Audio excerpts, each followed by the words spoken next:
Redbank Valley coach Blane Gold. You guys were in a dogfight at the halftime. It was 7-6. What were you talking about in the locker room at halftime that allowed your passing game to get working there in the second half? First of all, Jason Kundick and I were so sick of people telling us, you won 57-13, and we told everybody it was going to be a dogfight. We got exactly what we expected from Port Allegheny. We knew, obviously, we played a guy tonight that's never started a game at quarterback, so we knew we were going to have some bumps along the way. Obviously, the weather didn't hurt. But we felt really confident that what we wanted in the passing game was there. We just had to hit some throws. And all the credit in the world to a sophomore kid that's never done it before. He hit the big throws when he had to. How much of a confidence builder was it for him to hit that first big one, second play of the second half? I think that was huge. Anytime you can get something going, right? I mean, we're talking about be smart here, let's drive the football down the field and score, and when it only took a couple plays, I think that was a huge confidence booster that, if he has the willingness to stand in the pocket and deliver the football, that we were going to have success.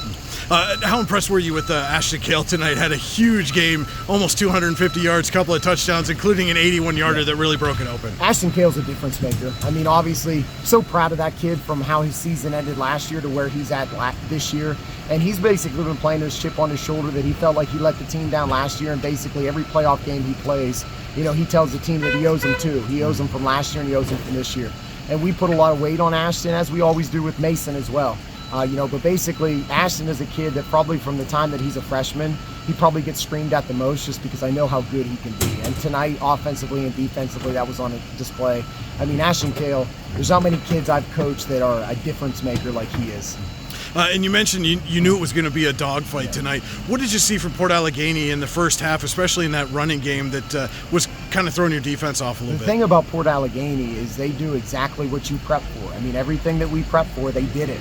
They're just that good at it. 51, 64, and 70. I don't know where they get those kids from. I know some people say the same thing about us with our athletes.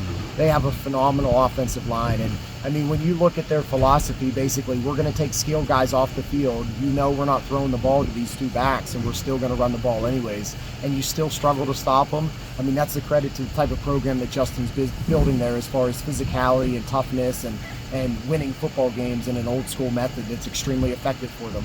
I will say for our guys defensively in the last 3 matchups against them, we gave up 8 points last year, we gave up 13 first time this year, and we gave up 7. So even though it's a very physical brand of football, I really got to give my guys credit for coming to play when we're outmatched when it comes to size. Talk about that defense, especially in the first half. Had a couple of a big 4th down stops in your own territory that allowed you to kind of stay within a point. How big was that again coming into halftime? You can rate defenses by a lot of different ways. My biggest defensive measure is how many points are you giving up, and our defensive mantra is keep making them snap the football.